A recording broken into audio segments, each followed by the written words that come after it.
அஸ்ஸலாமு அலைக்கும் வரஹ்மத்துல்லாஹி வபரகாத்துஹு. ரமலானுடைய மாதத்திலே நாம் செய்யக்கூடிய இந்த நிகழ்ச்சியில் இன்றைக்கு நாங்கள் எடுத்திருக்கக்கூடிய கேள்வி என்னென்னா, இரவு நேர தொழுகை சம்பந்தப்பட்ட ஒரு கேள்வி. பலரும் கேட்டிருக்கிற கேள்வியை ஒருங்கிணைத்து இன்றைய கேள்வியை நாங்கள் எடுத்துக்கிறோம். அதாவது ஒரு சிலர் கேட்டிருக்கிறாங்க, இந்த தராவி தொழுகையை தொழுதுக்கு பிறகு சஹருக்கு கொஞ்சம் நேரத்தோட எழும்பின உடனே திரும்ப நாங்கள் தஹஜ்ஜத் தொழலாமா அப்படின்னு கேள்வி கேட்டிருக்கிறாங்க. இன்னொரு சிலர் தராவி தொழுது வித்ரும் தொழுது முடிஞ்சதுக்கு பிறகு பின்னாடி நாங்கள் தஹஜ்ஜத் தொழலாமா. ஒரு சிலர் கேள்வி கேட்டிக்கிறாங்க, வித்ரு தொழுகை வேற தராவி தொழுகை வேறையா. இப்படி பல கேள்விகளை கேட்டிக்கிறாங்க. இதுலேருந்து என்ன விளங்குது அப்படின்னு சொன்னால், முதல்ல இந்த இரவு தொழுகை சம்பந்தப்பட்ட ஒரு விளக்கத்தை நாங்கள் சொன்னாலே போதும், இந்த கேள்விகளுக்கெல்லாம் சரியான பதில் அமையும் அப்படின்னு நான் நினைக்கிறேன். இந்த இடத்துல நாங்கள் நிறைய பேருக்கு இந்த சந்தேகங்கள் இருந்துக்கிட்டே இருக்குது. ஏன்னா நாங்கள் தராவி தொழுகைங்கிறோம், கியாமுல் லைல்ங்கிறோம், தஹஜ்ஜத் தொழுகைங்கிறோம், வித்ரு தொழுகைங்கிறோம். இந்த தொழுகை எல்லாமே தனித்தனி தொழுகைகளா அல்லது எல்லாம் ஒரு தொழுகைக்குள்ள பெயர்களா அப்படிங்கிறத நாங்கள் பார்த்தால் ஹதீஸின் அடிப்படையில் இந்த விஷயத்தை நாங்கள் அலசுவோம். முதலாவதாக நாங்கள் ஒரு சந்தேகத்தை நாங்கள் தீர்ந்து கொள்ளணும். தராவி தொழுகை அப்படிங்கிற ஒரு பேர் நபிகள் நான் ஸல்லல்லாஹு அலைஹி வஸல்லம் அவர்கள் காலத்தில் ஸல்லல்லாஹு அலைஹி வஸல்லம் அவர்களோ அல்லது சஹாபாக்களோ பயன்படுத்தினாங்களா அப்படின்னு கேட்டால் பயன்படுத்தவே கிடையாது. ஏன்னா அந்த பேர் பிறகு வைக்கப்பட்ட ஒரு பேராக தான் இருக்குது. சலாத்து தராவிஹ் என்கிற பேரை இமாம்கள் தான் என்ன செய்கிறாங்க, வைக்கிறாங்க. தொழுகை ஒன்று தான், அந்த பேரு பிறகு வைக்கப்பட்டது.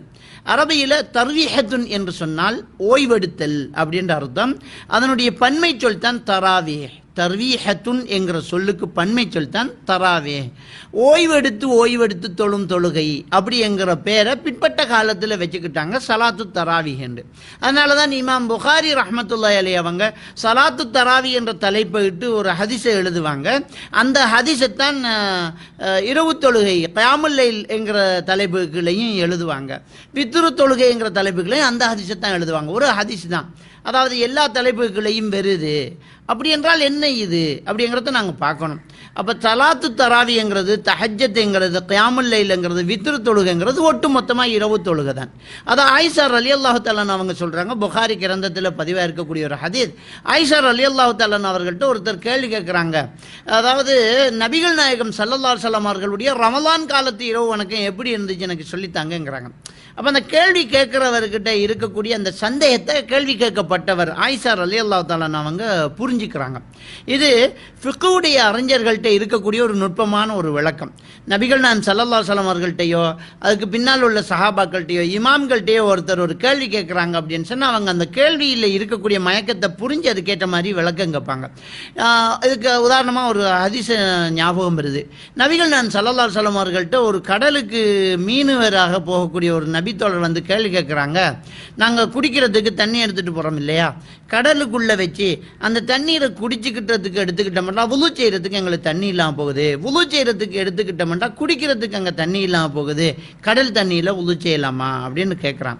அப்போ கேள்வி கேட்டவர் கடல் தண்ணியில் வுது செய்யலாமா அப்படின்னு கேட்குறார். அப்படின்ற உடனேயே இது சம்பந்தமாக அவருக்கு நிறைய டவுட் இருக்கும் போல இருக்குது. நபிகள் நாயகம் ஸல்லல்லாஹு அலைஹி வஸல்லம் அவங்க புரிஞ்சுக்கிறாங்க, அந்த தண்ணியில் வுது செய்யறதுக்கே அனுமதியா இல்லையான்னு இவர் கேட்குறாருண்டா, அந்த தண்ணியில் இருக்கிற பிராணிகள் செத்து போனா நஜிஸா ஹலாலா, அது சுத்தமானதா அப்படிங்கிற டவுட் எல்லாம் இருக்குமே. அதுக்கெல்லாம் சேர்த்து பதில் சொல்றாங்க. மாவுஹு தஹூருன் வல் ஹில்லு மைத்தத்துங்கிறாங்க. கடல் தண்ணி ரொம்ப சுத்தமானது, அதில் செத்தவைகளும் ஹலாலானது அப்படிங்கிறாங்க. அது மாதிரி ஆயிஷா ரலியல்லாஹு தஆலா அவர்கள்ட்ட இந்த கேள்வி வருகிறது, நபிகள் நான் ஸல்லல்லாஹு அலைஹி வஸல்லம் அவர்களுடைய ரமலான் காலத்து இரவு வணக்கம் எப்படி இருந்துச்சு அப்படிதான் கேள்வியே வருது. ரமலான் காலத்து இரவு வணக்கத்தை தான் கேட்குறாங்க. கேட்டோடனே ஆயிஷா நாயகி புரிஞ்சுக்கிறாங்க, ஆஹா ரமலானுக்கு விசேஷ அமல் இருக்குதுன்னு இவன் புரிஞ்சுக்கிட்டான் போல இருக்குது. அந்த கேள்வி கேட்டவர் ரமலான் காலத்துக்கு விசேடமாக ஒரு அமல் இருக்கிற மாதிரி அவர் புரிஞ்சுக்கிட்டு கேள்வி கேட்குறாரு. அப்போ ஸல்லல்லாஹு அலைஹி வஸல்லம் அவங்க எப்படி தொழுதாங்கிறத ஆயிஷா ரலியல்லாஹு தஆலா சொல்கிறாங்க. நபிகள் நாயகம் ஸல்லல்லாஹு அலைஹி வஸல்லம் அவர்கள் ரமலானிலும் சரி ரமலான் அல்லாத மற்ற காலத்திலும் சரி 11 ரக்காத்தை விட அதிகமாக தொழுததில்லை அப்படிங்கிறாங்க. அப்போ 11 ரக்காத்து தான் ரமலான் காலத்திலேயும் மற்ற காலத்திலேயும் ரசூலுல்லாஹ் தொழுவாங்க. ஒட்டுமொத்த இரவு தொழுது அந்த 11 தான். இது புகாரி ஷரீஃபிலேயும் இன்னும் பல கிரந்தங்களையும் பதிவாக இருக்கக்கூடிய ஒரு ஹதீஸ். ஆக ஒட்டுமொத்த இரவு தொழுகை 11. அதுக்கு தராவி தொழுகைங்கிற பேர் சஹாபாக்கள் வைக்கல, ரசூலுல்லாஹி ஸல்லல்லாஹு அலைஹி வஸல்லம் அவர்கள் வைக்கல, பின்னால் உள்ளவங்க வச்சுக்கிட்டாங்க. ஏன் அதை வச்சுக்கிட்டாங்கண்டா, வழமையாக எல்லா நாளும் இரவு நேரத்து தொழுகை 11 ரக்காயத்து. இரவு நேரத்தில் தொழுகிற தொழுகை 11 ரக்காயத்து தான். அதை ரமலான் காலத்தில் ரொம்ப விசேஷமாக நன்மைகள் அதிகமாக இருக்கவங்க ரொம்ப நெடிய சூறாக்கள் ஓதி, ருக்கு நல்லா நீட்டி, சுஜூதை நல்லா நீட்டி, அப்படியே தொழுது சலாம் கொடுத்துட்டு அடுத்த 2 ரக்காயத்து கடையில் கொஞ்சம் ஓய்வு எடுத்துக்குவாங்க. பிறகு அதை கொஞ்சம் நீளமாக தொழுது அதுக்கு பிறகு கொஞ்சம் ஓய்வு எடுப்பாங்க. இப்படி பல ரெஸ்ட் அங்கே இருக்குது. அந்த ரெஸ்ட்டுகளுக்கு சொல்கிறது தராவி என்று. அப்போ சலாத்து தராவி, ஓய்வெடுத்து தொழும் தொழுகை அப்படிங்கிற பேரை பின்னால் உள்ள இமாம்கள் வச்சுக்கிட்டாங்க. அது இரவில் நின்று வணங்குறதுனால அதுக்கு பேர் கியாமுல் லைல், இரவில் நின்று வணங்குதல் அப்படின்ற அர்த்தம். இதை விசேஷமாக முந்தின இரவில் தூங்கிட்டு பிந்தின இரவில் எழுந்து தொழுகிறதுனால அதுக்கு பேர் தஹஜ்ஜத். அதாவது தஹஜ்ஜத் என்றால் தூங்கி எழுந்தான் என்ற அர்த்தம். அப்போ தஹஜ்ஜத் தொழுகை என்றால் தூங்கி எழுந்து தொழும் தொழுகை அப்படின்ற அர்த்தம்.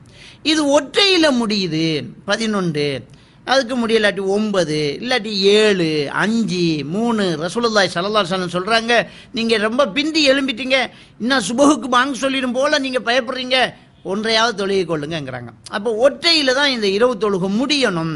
அந்த ஒற்றைக்கு அரபியில் வித்துருங்கிறது, அதனால் அதுக்கு பேர் வித்துரு தொழுகை. அப்போ எல்லாம் ஒன்று தான், அந்த பேருகள் மாறுது. நம்ம உதாரணமாக கட்டிக்கிட்டா வேட்டி, தலையில் போட்ட தலப்பா, தோளை போட்ட துண்டு, தொடச்சிக்கிட்டா டவலு, விரிச்சா பெட்ஷீட்டு, எல்லாமே ஒன்று இல்லையா?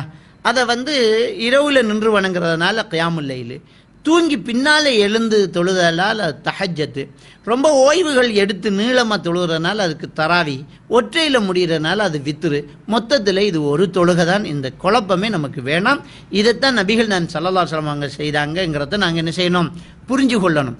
எனவே இரவு தொழுகை என்பது 11 ரக்காத்து, அதைத்தான் நபிகள் நான் ஸல்லல்லாஹு தொழுதாங்க, அதுக்கு மேலே தொழலைங்கிறத நாங்கள் தெளிவாக புரிஞ்சு கொள்ளணும். ஏன்னா ஒரு சில இடங்களில் 23 ரக்காத் தொழுவாங்க, இன்னும் சில இடங்களில் அதை விட கூடைய தொழக்கூடியதெல்லாம் இருக்குது. அந்த எந்த ஹதீதுமே சரியான ஹதீதே கிடையாது. முவத்தா மாலிக்கில் ஒரு ஹதீது சொல்லுவாங்க, நபிகள் நான் ஸல்லல்லாஹு அலைஹி வஸல்லம் அவர்கள் உமர் ரலியல்லாஹு தஆலாவுடைய காலத்தில் மக்கள் 23 தொழுதார்கள் அப்படின்னு முவத்தாவில் ஒரு ஹதீது கிரந்தம், ஒரு இமாம் மாலிக் ரஹ்மத்துல்லாஹி ஹதீது கிரந்தத்தில் ஒரு ஹதீஸ் வருது. என்ன, உமர் ரலியல்லாஹு தஆலாவுடைய காலத்தில் மக்கள் 23 ரக்காத்து தொழுதார்கள் அப்படின்னு வருது. அந்த ஹதீதுக்கு கீழே அடுத்த ஹதீது வருது அதே கிரந்தத்தில். இந்த ஹதீதுக்கு அடுத்த ஹதீஸ் என்ன தெரியுமா? உமர் ரலியல்லாஹு தஆலா அவர்கள் தமீமுத்தாரிக்கும் உபய் இப்னு கஅபுக்கும் மக்களுக்கு 11 ரக்காத்து தொழுவிக்குமாறு ஏவினார்கள். 11 ரக்காத்து தொழுவிக்குமாறு உமர் ரலியல்லாஹு ஏவினார்கள். அதுக்கு முந்தின ஹதீஸில் என்ன வருது? உமர் ரலியல்லாஹுடைய காலத்தில் மக்கள் 23 தொழுதார்கள் அப்படின்னு வருது. இந்த ஹதீஸினுடைய தரமெல்லாம் நமக்கு தேவையில்லை. இந்த ஹதீஸில் எது சஹி எது லைவ் அதெல்லாம் இருக்குது. இந்த 23 ரக்காத்துகள் தொழுதார்கள் அப்படின்றதுல யஸீத் பின் ரூமான்ங்கிறவர் வராரு. அவருக்கு மேலே இருக்கிறவர்கிட்ட ஹதீஸை கேட்கவே இல்லை. அவர் இறந்ததுக்கு பிறகு தான் இவர் பிறக்கிறாரு, ஆனால் அவர்கிட்ட கேட்டதா சொல்கிறாரு. எனவே இந்த ஹதீஸ் லைவ் முடிச்சாச்சு. அந்த ஹதீஸ் லைவான ஹதீஸ் நமக்கு அதை தான் தேவையில்லையே. ஹதீஸ் லைவ் சஹி எல்லாம் தேவையில்லை. 2 ஹதீஸையும் எடுத்து பாருங்க. உமர் ரலியல்லாஹுடைய காலத்தில், உமர் ரலியல்லாஹு தஆலா அவர்கள் காலத்தில் மக்கள் 23 தொழுதார்கள். இது உமர் ரலியல்லாஹுடைய காலத்தில் நடக்குது, அவரோட சம்பந்தம் இல்லை. உமர் ரலியல்லாஹு தஆலா அவர்கள் தமீமுத்தாரிக்கும் உபய் இப்னு கஅபுக்கும் 11 ரக்காத் தொழுவிக்குமாறு ஏவினார்கள். 2ல் எது சிறந்தது சொல்லுங்க? அவர் காலத்தில் மக்கள் தொழுதார்கள்ங்கிறது, அவரே 11 ரக்காத் தொழுவிக்குமாறு ஏவினார்கள்ங்கிறது எதை நாங்கள் எடுத்துக்கொள்ளணும்? அவரே ஏவினதான் எடுப்போம். அவர் காலத்தில் திருடவும் செய்வாங்க, அதெல்லாம் எப்படி அவரோட சம்பந்தப்படுத்துறது? நாங்கள் தெளிவாக புரிஞ்சு கொள்ளணும். எனவே இந்த ஹதீஸு சஹி லைவ் பார்த்தா அது லைவான ஹதீஸ் எடுக்க முடியாது. அதெல்லாம் தேவையில்லை. வாசகத்தை வச்சு முடிவெடுக்கிறதா கூட இருந்தால் உமர் ரலியல்லாஹு தஆலா அவர்கள் மக்களுக்கு 11 ரக்காத் தொழுவிக்குமாறு ஏவினார்கள்ங்கிற ஹதீஸ் எடுக்கணும். எனவே இரவு தொழுகைங்கிறது கியாமுல் லைல், தஹஜ்ஜத், வித்ரு, சலாத்து தராவி எல்லாம் ஒன்று தான். அது 11 தான் ரசூலுல்லாஹ் தொழுதாங்க அப்படிங்கிறத நாங்கள் தெளிவாக புரிஞ்சு கொள்ளணும். இன்னொரு ஹதீஸ் சொல்லுவாங்க, சலாத்து லைலி மசனா, இரவு தொழுகை 2 என்ற ஒரு ஹதீஸை சொல்லுவாங்க. இந்த ஹதீஸை ஒரு சிலர் வச்சுக்கிட்டு இரவு தொழுகை 2 வருது, எனவே 2 எத்தனை வேணுமென்றாலும் தொழலாம் அப்படி என்று சிலர் விளக்கம் எடுக்கிறாங்க. இதை பார்த்தா ரொம்ப ஒரு சிரிப்புக்குரிய ஒரு விஷயமா இருக்குது. அதாவது ரசூலுல்லாஹி ஸல்லல்லாஹு அலைஹி வஸல்லம் அவர்கள் 11 விட ரொம்ப அதிகமாக தொழல, 11 விட அதிகமாக தொழவே இல்லை என்று ஹதீஸ் வருது. அவர் 2 தொழுவாங்கன்ற ஒரு ஹதீஸ் வருது. அப்போ ரெண்டையும் சேர்த்து வச்சு சாதாரணமான லொஜிக் எப்படி எடுப்பான்? அந்த 11 2 ரக்காத்தை தொழுவாங்க, 2 தொழுவிட்டு 3 தொழுவாங்க. இப்படி தான் நம்ம புரிஞ்சு கொள்ளணும். இதை விட்டுட்டு இந்த துண்டை மட்டும் எடுத்துட்டு ரசூல்லா 2 தொழுதாங்க அப்படின்னு அப்படியே 2 தொழுதுட்டு இருந்தாங்க அப்படிங்கிறதா? இப்போ ஒரு ஒரு ஒரு ஒரு ஒரு சம்பவம் சொல்கிறேன். ஒரு பொம்முன்னு பேரை சொல்லி அவள் எப்போ ஒவ்வொரு வருஷம் வந்து இரட்டை பிள்ளையாவே பெற்றுக்கிட்டு இருந்தா அப்படின்னு சொல்கிறோம். இரட்டை வருஷத்துக்கு 2 பிள்ளை அவள் பெற்றுக்கிட்டு இருந்தாங்கிறோம். இன்னொரு ஆள் சொல்லுது அவளுக்கு மொத்தம் ஒரு 11 பிள்ளைகள் அப்படிங்கிறோம். அப்படின்னா என்ன அர்த்தம்? அந்த 11ல் 10 2 தான் பெற்றிருக்கிறான்னு தானே நம்ம விளங்குவோம். அப்படி இல்லாமல் அப்படியா அவள் கல்யாணம் முடிச்ச எத்தனை வருஷம்? 10 வருஷம். அப்போ 2 20 பிள்ளை அவளுக்கு அப்படியா சொல்கிறது? அப்படியெல்லாம் சொல்ல முடியாது. நம்ம என்னன்னா ஒருத்தர் வந்து காலையில் வந்து 10 இடியாப்பம் திம்பார், 2 திம்பார். அப்படின்னா 2 1000 திம்பாருன்னு இருக்கிறதா? 10 2 திங்கிறதா? என்ன ஒரு புரிஞ்சு கொள்ளாத ஒரு விஷயமா இதை எடுத்துக்கிறாங்க. நபிகள் நாயகம் ஸல்லல்லாஹு அலைஹி வஸல்லம் அவர்கள் 11 விட அதிகமாக தொழவில்லை என்ற ஒரு ஹதீஸ் இருக்குது. இந்த ஹதீஸில் 2 தொழுவாங்கன்னு இருக்குது. எனவே அந்த 11 2 தொழுகிறது தான் நபி வழி. இது வந்து முக்கியமாக இருக்கணும். மற்றது முந்தின இரவில் தொழுது, அதாவது என்ன சொல்கிறாங்கன்னா தராவி தொழுகிட்டு தஹஜ்ஜத் தொழலாமா? இந்த குழப்பமே வாரத்துக்கு காரணம் என்னென்னா அது வேறு தொழுகை இது வேறு தொழுகைங்கிறதுனால. ஏன்னா ஒரு சில பள்ளியில் என்ன செய்வாங்கண்டா இந்த பிந்தின 10க்கு ரமலானுடைய பிந்தின 10க்கு என்ன செய்வாங்கண்டா கியாமுல் லைல் தொழுவோம், விரும்பினவங்க வாங்கம்பாங்க. இந்த 23 ரக்காத்தை முதல்ல தொழுவு, அதுக்கு பேர் தராவி என்று வச்சு தொழுதுருவாங்க. அந்த தொழுதவங்க கியாமுல் லைலுக்கு வருவாங்க. தஹஜ்ஜத் தொழுகை இல்லாட்டி கியாமுல் லைல் என்று வந்து அதில் 8 தொழுவாங்க. கியாமுல் லைல் 8 இல்லாட்டி 11 என்று அதை வேறையா தொழுவாங்க. எல்லாம் ஒரு தொழுகை தான். ஒரு பேரை வச்சு இன்னொரு பேரை வச்சு இன்னொன்று கிடையாது. அப்போ பிந்தின இரவில் நீங்கள் தொழணும்னா முந்தின இரவில் தொழாமல் இருங்க. அல்லது முந்தியும் தொழுது பிந்தியும் தொழணும் என்றால் முன்ன நீங்கள் தொழுகிறத்துல எத்தனையாவது கொஞ்சம் மிச்சம் வைங்க. உதாரணத்துக்கு இப்போ முந்தின இரவில் நீங்கள் 4 ரக்காத்து தொழுதுட்டீங்கன்னு சொன்னால் பிந்தின ரக்காயத்தில் 4ம் 3ம் அப்படி தொழுதிட்டீங்க என்றால் சரி. ஏன்னா முந்தின இரவில் நீங்கள் என்ன செய்யணும்? ஒற்றையில் தொழாமல் 4 ரக்காத்து தொழுங்க. பிறகு நீங்கள் ஒற்றையில் முடிச்சுக்கிட்டா சரி. பிறகு 4ம் 3ம் வித்துரு அப்படி தொழுவிட்டீங்களா அது சரியாக இருக்கு. எனவே இந்த விஷயத்தை வந்து நாங்கள் தெளிவாக புரிஞ்சு கொள்ளணும். முந்தின இரவில் தொழுதுட்டு பிந்தின இரவுலையும் தொழணும் என்றால் முந்தின இரவில் ஒத்தையில் நாங்கள் முடிச்சிடக்கூடாது. ஏன்னா முந்தின இரவில் நீங்கள் வித்துரு தொழுட்டிங்கன்னா அவ்வளோதான். அதுக்கு பிறகு சுபவுடைய முந்தின சுன்னத்து தான். ஏன்னா வந்து ஒத்தையோட இரவு தொழுகை முடிஞ்சு போகுது. எனவே நீங்கள் முந்தின இரவுலையும் தொழுது பிந்தின இரவுலையும் தொழணும் என்றால் முந்தின இரவில் ஒரு 4 தொழுகிற, பிந்தின இரவில் ஒரு 4ம் 3ம் 5ன்னு சொல்லிட்டேன் 7 தொழணும் அப்படிங்கிறத நாங்கள் தெளிவாக புரிஞ்சு கொள்ளணும். இதுதான் அந்த சகோதரருடைய கேள்வி.